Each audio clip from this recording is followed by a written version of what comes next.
Bueno, vamos a retomar la segunda parte de nuestra charla de urgencias en obstetricia para emergentólogos.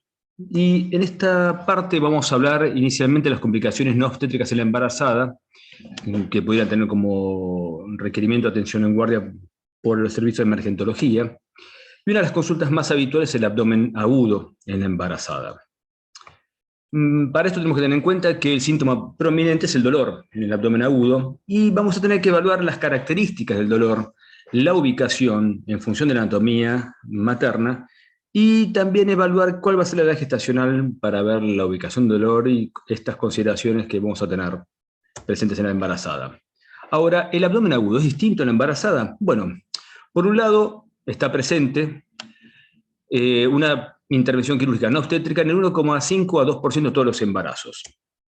Los síntomas de estas intervenciones pueden cambiar en algunas ocasiones, vamos a ver en cuáles. El pronóstico puede variar en función del retraso diagnóstico, y lo más común es la presencia de apendicitis, colecistitis y mucho más raro obstrucciones intestinales. Ahora, ¿qué es distinto en esto? Bueno, lo más distinto es que también hay causas obstétricas de dolor que confunden en el diagnóstico, que uno está limitado con los estudios diagnósticos que va a pedir, que se va a tener en cuenta el tipo de anestesia que se podría utilizar en algún procedimiento, que hay alteraciones de la anatomía y la fisiología de la embarazada, y que no solo vamos a intervenir los obstetras, los emergentólogos, sino que va a ser un abordaje multidisciplinario. ¿Qué vamos a tener en cuenta entonces? Que vamos a hablar de una paciente que va a rondar entre los 70 a 110 kilos, para hablar de algo, de un rango bastante amplio, y con un volumen líquido de 6 a 5 litros más que lo habitual, con un útero que va a desplazar el estómago y el epiplón, los intestinos, con un colon que puede estrecharse, y esto provocar un enmascaramiento de la peritonitis. Por lo tanto, esa inflamación peritoneal podría pasar por alto, que el volumen de líquido aumentado puede simular una urolitiasis, porque es fisiológico ver por momentos un hidrouréter o una hidronefrosis, y que en determinados decúbitos la compresión ortocava puede generar mareos y síncope. Desde el punto de vista fisiológico, y sobre todo en el primer trimestre, la progesterona es una hormona que va a generar algunas alteraciones, como retraso en el vaciamiento gástrico, aumento del tiempo de tránsito intestinal, reflujo gastroesofágico, distensión abdominal, náuseas y vómitos. Y que el estreñimiento, que está presente en más de la mitad de las embarazadas en el tercer trimestre, puede ser en el comienzo, mismo por la progesterona, por este enlentecimiento del tránsito intestinal, como por la compresión mecánica uterina y el aumento de la absorción de agua y sodio, que es requerida para los cambios fisiológicos que lleva el embarazo. Desde el punto de vista de los cambios cardiovasculares, vamos a ver que las pacientes, ya algo habíamos dicho, suelen ser ligeramente taquicárdicas, que van a tener un descenso de los glóbulos rojos, como perdón, en realidad del hematocrito, como una hemodilución, que vamos a ver los glóbulos blancos aumentados. Ahora, esto es lo que le estaba comentando. Fíjense que hasta 15.000 podría ser algo habitual, y que la inflamación podría estar enmascarada porque uno no tiene ese recuento de glóbulos blancos como algo muy específico de un cuadro inflamatorio, con desviación inclusive a la izquierda. Ahora, con respecto al dolor abdominal, algunas cosas no cambian. Un dolor generalizado, defensa y descompresión va a sugerir peritonitis, es decir, contenido intestinal, sangrado, exudado, etc. En abdomen. El retortijón con dolor en hipogastro puede ser un trastorno uterino, hay que pensar según la edad gestacional la presencia de contracciones. Dolor en cualquiera de las fosas celíacas sugiere a edades gestacionales tempranas, torsión, ruptura o hemorragia de quistes ováricos. El dolor en la fosa celíaca derecha o en mi abdomen derecho, uno tiene que descartar las apendicitis. Los trastornos del colon descendente o sigmoides con dolor en fosa celíaca izquierda, por la edad de las pacientes suelen ser infrecuentes las patologías que se presenten en la embarazada. El dolor en medio abdomen sugiere dolor intestinal de edades gestacionales tempranas. El dolor en el hemiabdomen superior, uno podría suponerlo que no suele ser de causa obstétrica, y que la constipación es frecuente, pero nunca asociada a otros síntomas. Dolor abdominal y las náuseas y vómitos en el primer trimestre sugieren una causa gastrointestinal, no el dolor abdominal, pero sí las náuseas y vómitos, algo bastante frecuente en las embarazadas en el primer trimestre. Las náuseas y vómitos sin eliminación de gases sugieren obstrucción intestinal, y que la diarrea rara vez se asocia con un trastorno quirúrgico, salvo las enfermedades inflamatorias intestinales. Síncope con dolor y reacción peritoneal implica una emergencia con la posibilidad de hemorragia y o rotura de una víscera o isquemia. Que los cuadros de fiebre sugieren infección, y que uno debería asociar otros hallazgos para determinar el origen, que un sangrado vaginal podría uno interpretarlo dentro de un dolor abdominal como un trastorno intrauterino, y que también aparecen trastornos urinarios con la clásica disuria, poliaquiuria o lumbalgia en la embarazada. Si tenemos que clasificar el abdomen agudo, tenemos el que es puro de causa obstétrica, el que no es obstétrico, causas no relacionadas con el embarazo, que el embarazo va a exacerbar algunos de estos dolores y que ahí va a haber causas extraabdominales que se reflejen a nivel abdominal como un dolor. Para hablar rápidamente del dolor abdominal ginecobstétrico, y sobre todo en el primer trimestre tenemos el aborto, del que ya hablamos, el aborto séptico, al que se le va a agregar la fiebre y el dolor uterino, el embarazo ectópico, el cuerpo lúteo roto, la torsión de ovario y la enfermedad pelviana inflamatoria, que es rara en el embarazo, Más allá del primer trimestre, sobre todo en el segundo y tercer trimestre, el desprendimiento placentario y las coriomnionitis también son causas de dolor ginecobstétrico. Y hay un dolor que es ginecológico, que es bastante frecuente, que es a causa de la miomatosis uterina, que es una prevalencia de 0,1 a 4% de detección en el embarazo y que va a estar influenciados por el estrógeno y la progesterona, por el flujo sanguíneo uterino y posiblemente por los niveles de gonadotrofina coriónica. Es decir, tenemos un porcentaje de estos miomas previos que van a incrementar en su tamaño, algunos van a disminuir, pero en general uno tiende a pensar que los miomas se van a ver de mayor tamaño en la medida que uno va progresando el embarazo. ¿Causa dolor abdominal? No, la mayoría son asintomáticos, pero el dolor es la complicación más frecuente de los miomas en el embarazo. Hay un porcentaje de pacientes embarazadas que va a requerir hospitalización por este dolor para controlarlo, y en la medida que más tamaño tenga, poniendo como un límite de más de 5 centímetros, el riesgo va a aumentar. ¿Cuál es la causa del dolor? La degeneración dolorosa, que es el rápido crecimiento de los miomas, resultante de una disminución relativa de la perfusión, es decir, el aumento de tamaño hace que la circulación habitual no le alcance ese mioma, lo que va a llevar a isquemia, necrosis central, la degeneración roja y liberación de prostaglandinas. Es raro, pero esto podría generar leucocitosis leve, alguna elevación de la temperatura y náuseas y vómitos. Esto se va a ver reflejado en los datos que va a dar la ecografía. El manejo es no quirúrgico. ¿Por qué? Porque operar un mioma, que es intervenir directamente sobre el útero, tiene alta mortalidad y causal de hemorragias. Se le interna, se le aplica hasta la semana 32 AINES por 48 horas, de los cuales el ibuprofeno y la indometacina son los más utilizados. La analgesia peridural, en los casos que son refractarios al tratamiento, y eventualmente en aquellos pediculados y subserosos por obstrucción y o causa de abdomen agudo, son quirúrgicos. Recuerden, los AINES ante las 32 semanas son drogas clase B para la FDA, más allá de 32 semanas, por riesgo de cierre del ductus arterioso y por la probabilidad de generar oligoamnios, pasan a ser clase D. De los dolores abdominales no ginecológicos y los que uno va a intervenir, tenemos la apendicitis, colecistitis, la hepatitis, la pielonefritis, y estas se van a presentar durante todo el embarazo. No voy a hablar tanto de la preeclampsia porque tiene referida al dolor abdominal el cuadro de HELP, donde uno va a tener la distensión de la cápsula de Gleason hepática y los riesgos de sangrado a nivel hepático, pero porque tiene una relación muy directa con la hipertensión y con un cuadro muy puro obstétrico. Los otros sí, porque uno va a tener que hacer el diagnóstico, y de estos el apendicitis es el más complejo porque uno tendría menor defensa abdominal y los cambios en la ubicación del apéndice hace que el diagnóstico clínico no sea tan franco. Si uno tiene que decidir operar a la embarazada, obviamente va a requerir anestesia, y uno va a decidir cuál utilizar en función del procedimiento. Lo que sí está claro que vamos a utilizar la que exponga al feto a la menor dosis posible, por ejemplo, anestesia regional. Pero la ventaja de la anestesia, por ejemplo, general, es que va a optimizar la oxigenación materno-fetal y va a reducir la irritabilidad uterina intraoperatoria, porque va a tener una mejor relajación. El Colegio Americano de Ginecólogos y Obstetras resaltó que ninguno de los anestésicos utilizados en dosis habituales demostró efectos teratogénicos en el hombre, sea la edad gestacional que sea, en procedimientos menores a 3 horas. Entonces vamos a empezar a hablar de las cirugías en las complicaciones no obstétricas en la embarazada. Y, como habíamos dicho en uno de los cuadros anteriores, está presente en el 1,5 a 2% de todos los embarazos, no hablando de la cesárea puntualmente. El 90% se lo llevan los quistes ovarios complicados del primer trimestre, sobre todo, esos cuerpos lúteos hemorrágicos, la apendicitis y la colecistitis.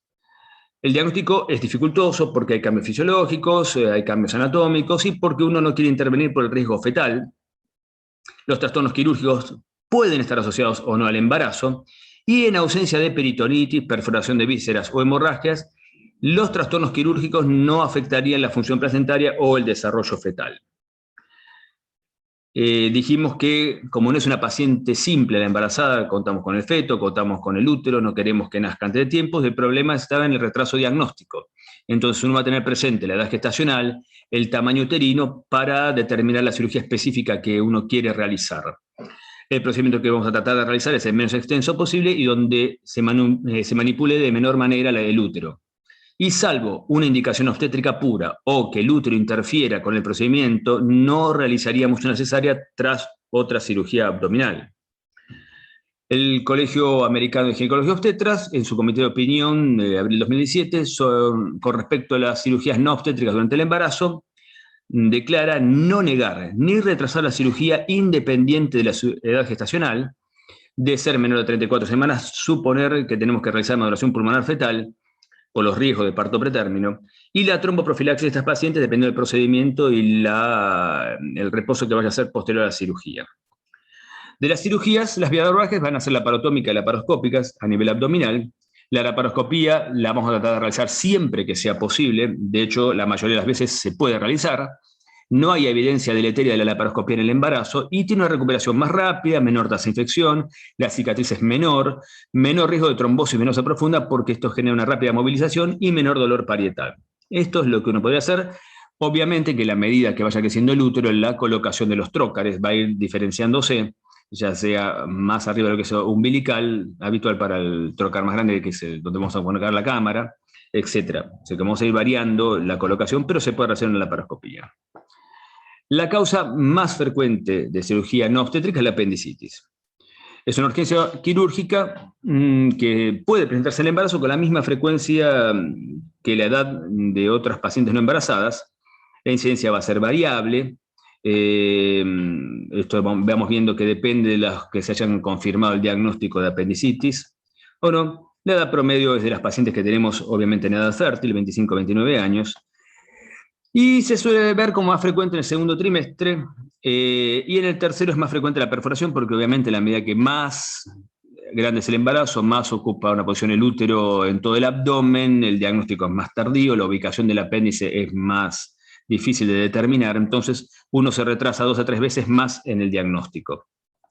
La mortalidad, por eso, es 5 veces mayor por peritonitis, con los riesgos de aborto, parto pretérmino y muerte fetal. ¿Cuál es el cuadro clínico? Es el cuadro clásico. Dolor en el cuadrante inferior derecho, como síntoma más frecuente, náuseas y vómitos, anorexia, toda la progresión de la apendicitis, pero el McBurney va a estar desplazado al mesogastro o al cuadrante superior derecho de la paciente embarazada. Fíjense acá, tenemos el apéndice, cómo se va moviendo, el punto de McBurney, cómo se va moviendo en función de las semanas y meses de embarazo que tiene la embarazada. El cuadro clínico va a mostrar el signo de Bloomberg, la defensa muscular, el signo de Robson va a tener igual frecuencia, lo del psoas es menos común, y vamos a tratar de utilizar el signo de Adler para el diagnóstico, teniendo en cuenta que ayuda en estas pacientes la aparición de fiebre y de taquicardia materna. Acá tenemos una demostración cómo es el desplazamiento del útero para poder identificar el apex doloroso. El diagnóstico, bueno, tenemos el inconveniente de la leucocitosis, pero tenemos que superar los 15.000 con polimorfos nucleares por encima del 80%.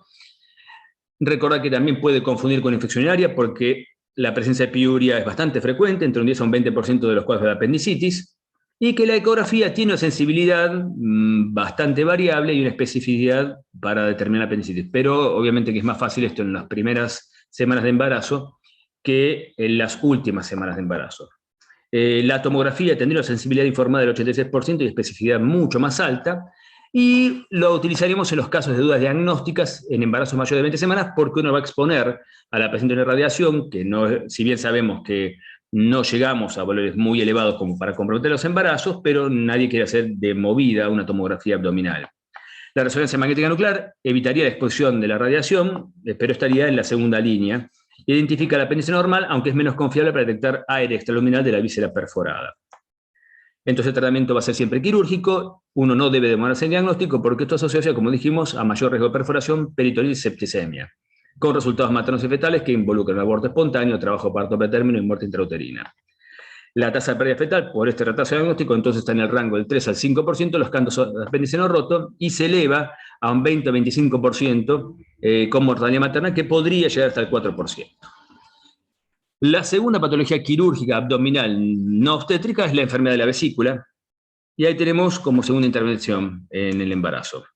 Afecta un 20% de las mujeres en la edad de 40 años y 3 a 4% se presentan en el embarazo, y es responsabilidad de los cálculos biliares en un 95% de las veces. La aparición es variable, esto lo vamos a ir viendo.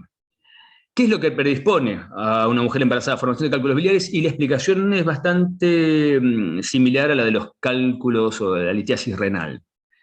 Bueno, la presencia de progesterona y estrógenos van a reducir la secreción de ácidos biliares solubles, aumentando el colesterol. Estos niveles elevados de colesterol, lípidos, motilidad de la vesícula biliar, esto es la motilidad sobre todo por la progesterona, que es la misma motilidad disminuida a nivel de los uréteres cuando se presentan los cálculos renales, pero bueno, esta motilidad de la vesícula biliar disminuida y retraso en el vaciamiento es lo que permite que la formación más frecuente de cálculos biliares. No va a haber cambios anatómicos en la posición, las características son similares. El dolor es en el cuadrante súpero derecho o en epigastrio, un dolor profundo y punzante que en ocasiones es agudo, de tipo cólico y severo. Puede anteceder la ingesta de alimentos grasos 1 hora o más antes del inicio del dolor, y vamos a tener la presencia de vómitos, fiebre, taquicardia y leucocitosis con un Murphy positivo. Ya lo vamos a ver. Como decíamos antes, como esto está en mi abdomen superior, es poco probable que uno lo suponga de causa obstétrica, sobre todo en las primeras semanas de gestación. Acá está que es necesario para el diagnóstico la presencia de la ecografía, porque los otros hallazgos clínicos no son muy certeros, o las pruebas de laboratorios respecto de la ecografía. El diagnóstico igual, vamos a pedir el laboratorio, tenemos leucocitosis, polimorfos nucleares aumentados, elevación a veces de las enzimas hepáticas, la fosfatasa alcalina y la bilirrubina. Hay que tener en cuenta que la fosfatasa alcalina de por sí está elevada en el embarazo. Hay que pedir amilasa, lipasa y un ionograma. Y sobre todo la bilirrubina directa para ver. Pero cuando uno tiene que determinar la colecistitis, el ultrasonido es la investigación de elección con una sensibilidad del 95% para hacer el diagnóstico de la litiasis y diferenciar el diagnóstico de colecistitis aguda de una colecistitis crónica. El ultrasonido en estos momentos es muy sensible para determinar cálculos hasta pequeños, hasta casi 2 milímetros. Manejo óptimo de la vesícula biliar en la mujer embarazada, si es solo una colecistitis que no va a ser quirúrgica, es un poco variable. Los AINES se pueden utilizar, lo que dijimos antes, con precaución. Los antibióticos preferidos incluyen las cefalosporinas y la clindamicina. Y tradicionalmente la cirugía definitiva uno trata de diferirla en los casos no complicados, pero sabiendo que puede haber una tasa de recaída del 40-70%. Cuando se complica, como uno retrasa la necesidad de operar una vesícula en el embarazo, aumenta el riesgo de muerte fetal. Cuando uno tuvo un manejo conservador respecto de aquellas que fueron colecistitis laparoscópica. Tenemos diagnósticos diferenciales, acá tenemos un montón, pero bueno, en general uno determina bastante simple con la ecografía el cuadro de colecistitis. Un cuadro más extraño es la obstrucción intestinal, es la tercera causa de la parotomía, se la suele ver más en el tercer trimestre porque obviamente la presencia del útero y la compresión del útero aumenta la probabilidad de aparición de este síntoma. Está asociado a adherencias en un 60%, por eso el antecedente de cirugías previas de la embarazada va a ser muy importante. Vólvulos, un 25%. Y hay causas como hernias, cáncer o intussuscepción, que podrían asociarse a la obstrucción intestinal. La triada clásica es el dolor, vómito y la constipación en la embarazada. Lo vamos a hidratar, vamos a corregir los electrolíticos, vamos a poner sonda nasogástrica, se va a evaluar la posibilidad de cirugía, y si obstruye el útero, la zona donde tenemos que trabajar quirúrgicamente, vamos a evaluar la necesidad de hacer una cesárea, con una mortalidad materna, obviamente por el cuadro que puede llegar al 6%, y perinatal aproximadamente del 20% por la hipotensión materna que genera este cuadro. Otra causa de consulta bastante frecuente en la embarazada es el trauma y embarazo. Y vamos a poner un cuadro que es conocido, obviamente con la epidemia del COVID se incrementó la causa de muerte como principal causa, pero si uno mira fuera de eso, la tercera causa de muerte son los accidentes. Y esto no escapa a las embarazadas. Entonces, tenemos que el rango etario está muy presente en las pacientes que sufren accidentes. Fíjense, de esos 11.630, un porcentaje bastante importante tomó embarazadas. La epidemiología, el trauma durante el embarazo ocurre de un 6 al 8%. Esto está bien, en el primer trimestre de un 10 a un 15%, en el segundo trimestre un 32 a un 40%, y en el tercer trimestre el 50 a 54%. ¿Y esto a qué se debe? Es que la embarazada va a tener cierta dificultad en la motilidad, va a cambiar su eje, va a cambiar de otra manera, una lentitud, tiene la presencia del abdomen que la quita de su deambular habitual. Entonces, lo más frecuente es la presencia de accidentes en un 55%. Se agregan a esto, no hay que dejarlo de lado, la presencia de abusos, caídas y otros, un 7%. Y hay un 60% de estas pacientes que están asociadas a violencia doméstica. Acá tenemos algunas estadísticas en esta revisión sistemática sobre traumatismo del embarazo. ¿Cómo se le va a valorar? Con el ABCDE y el F, que ahora vamos a ver en qué consiste. La vía aérea, lograr estabilizar la vía aérea, que la paciente respire, mantener una circulación adecuada y ver la presencia de la respuesta de la paciente y exponer dónde puede estar el traumatismo. Vamos a ver. Las prioridades, lo que uno tiene que tener en cuenta a estas pacientes es que va a ser similar a una embarazada, se la va a tratar igual. Ahora vamos a ver algunos cambios, pero no debemos demorar el tratamiento porque pensar que la paciente está embarazada. ¿Cuál es la evaluación del manejo primario? Es la paciente, primero, de lo que es la vía aérea, es considerada una vía aérea dificultosa. 6 a 7 veces más dificultosa que lo habitual. ¿Por qué? Porque la embarazada tiene un edema en la vía aérea, tiene la presencia de las mamas prominentes, se acorta el cuello de las embarazadas para intubarla, y por la presencia tanto de este acortamiento del cuello como de un aumento de la secreción de las vías aéreas, hay mayor riesgo de broncoaspiración.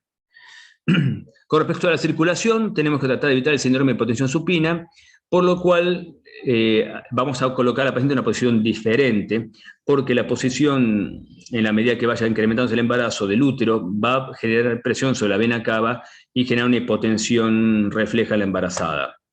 Esta presión va a disminuir un 30-40% de retorno venoso con una hipotensión refleja de la embarazada. Lo que tratamos de hacer es cambiar el decúbito angulando la posición de la embarazada con desplazamiento lateral izquierdo del abdomen, y esto va a aumentar la perfusión en la embarazada. Acá tenemos la cuña que uno se pone de reanimación de cargas para que la embarazada gire y no tenga la compresión uterina. Y por otro lado, la F, lo que les decía, que en algún momento ya hablamos algo con respecto a estudios por imágenes, la evaluación del abdomen, que es el FAST, enfocada en trauma, y es dividir en cuadrantes para tener un diagnóstico rápido de la embarazada. Las claves es, toda mujer en edad reproductiva que haya tenido un traumatismo debería tener un test de embarazo. Uno no lo piensa, pero bueno, así como uno va a realizarse un estudio por imágenes, una mamografía, y podría haber hasta un 3 a 5% de pacientes que no saben que están embarazadas, acá sucede lo mismo. 8%, bueno, acá tenemos otro valor, pero digamos 5, 8% aún no tienen su embarazo diagnosticado frente a un episodio de trauma. En los embarazos de más de 20 semanas, aquellos que ya pasaron la primera mitad del embarazo, hay que colocarlas en decúbito lateral para evitar los cuadros de hipotensión, esto que estábamos viendo, que el desprendimiento placentario, sobre todo en los traumatismos más graves, es la causa más frecuente de muerte fetal, que uno debería hacer un monitoreo fetal continuo en los embarazos viables, y que la afección del feto está en relación a la gravedad del trauma materno, pero aún en los traumas menores puede matar al feto. Un gran cuadro de hipotensión frente a un traumatismo podría matar por disminución del riesgo uteroplacentario al feto. Aumento de la mortalidad fetal, la hipotensión materna, lo acabo de decir, los scores de severidad de injuria materna, que haya salido eyectada en un accidente automovilístico del vehículo, la fractura de pelvis por lesión directa sobre el útero, un choque contra una paciente que estaba caminando, la historia de alcoholismo, edades jóvenes por el tipo de actividad que utilizan, cuando fue chocada andando en moto, el tabaquismo y obviamente la rotura uterina. Entonces, hay que tener en cuenta los cambios fisiológicos del embarazo, la afección materna y fetal del trauma abdominal, la posibilidad de rotura esplénica también, que el útero por momentos va a proteger las vísceras, sobre todo en el abdomen inferior, y que es raro la rotura uterina, pero que puede ser en traumatismos más graves. Y que aún en algunos traumatismos leves, pero sobre todo los más graves, se podría desencadenar un trabajo de parto pretérmino o un desprendimiento placentario. Siempre tener en cuenta esto en el traumatismo. En los traumas abdominales cerrados, esto es bastante frecuente en los accidentes de tránsito y abuso, o en caídas, que puede ser inicialmente asintomático en el 44%, y que pueden presentar un hematoma retroperitoneal, afección del vaso del hígado, el desprendimiento placentario en un 40%, inclusive, aunque en una menor medida, el trauma fetal. La rotura uterina, como dijimos, es rara, pero tenemos que tenerla en cuenta, y el riesgo de lesión vesical, sobre todo si el traumatismo fue bajo y involucró la pelvis. Con respecto a los traumatismos abdominales penetrantes, la incidencia es del 9%. La muerte materna acá se incrementa muchísimo, es variable, pero podría ir de 3,9 al 12,5%. La muerte fetal es mucho más amplia. Estos involucran arma blanca, armas de fuego, la presencia de lesiones en vísceras, aun cuando esté el útero por delante, depende de la gestacional, pero la presencia de lesiones en vísceras es bastante amplia, lesiones fetales directas, y uno debería tener determinadas opciones de manejo. Y respecto al trauma ortopédico, es muy importante, se ve mucho en los accidentes automovilísticos, en los peatones, en las caídas, por ejemplo, las caídas por escaleras. Esto puede alterar los partos vaginales, e inclusive en los partos vaginales podemos tener un trauma ortopédico propio del parto, pero bueno, eso ya sería algo más obstétrico, que en las peatones puede presentarse una muerte materna hasta en el 9%, y la muerte fetal hasta el 35% del total de accidentes. Y uno va a buscar las lesiones asociadas en el 60%, sobre todo cuando involucra lo que es la pelvis. El hecho pélvico porque la rotura o la fractura de pelvis tiene lesión directa sobre el útero. Entonces es un gran problema. Para todas estas pacientes, vamos a poner un hemograma completo, grupo de factor, un coagulograma, un test de Klein-Hauer-Betz que si se puede realizar, sobre todo las pacientes que son RH negativas, es un test para determinar frente a la aparición de sangre materna, sangre fetal en sangre materna, a ver si esto se produjo, cuánto se produjo, sobre todo en las madres RH negativas, y si el feto pudiese ser RH positivo, pues eso va a involucrar una protección del grupo RH, parece tonto, pero bueno, uno quizás no lo piensa como en la primera elección. No hay que escatimar la irradiación, no sé que podemos hacer tomografía y o ecografía, y tampoco van a cambiar las indicaciones de tener que hacer una laparotomía frente a un determinado traumatismo. Piensen que lo mejor para el feto es una adecuada resucitación de la madre. Es decir, sostener a la madre mantiene al feto, porque es una relación directa. Entonces, vamos a mantener la vía aérea, vamos a expandirla, vamos a poner el decúbito lateral izquierdo para evitar la hipotensión. Lo que decía antes, aplicar la inmunoglobulina anti-RHO si es RH negativa, la antietánica como algo que no es urgente, pero hay que dárselo, y pensar en vasopresores y hay que sostener esa presión arterial porque la tensión arterial es la que va a sostener el flujo útero-placentario. Y determinado con las pacientes la posibilidad de un parto pretérmino, uno podría llevar a evaluar la uteroinhibición de estas pacientes de acuerdo a la edad gestacional. Bueno, con esto terminamos esta primera clase, así que les agradezco mucho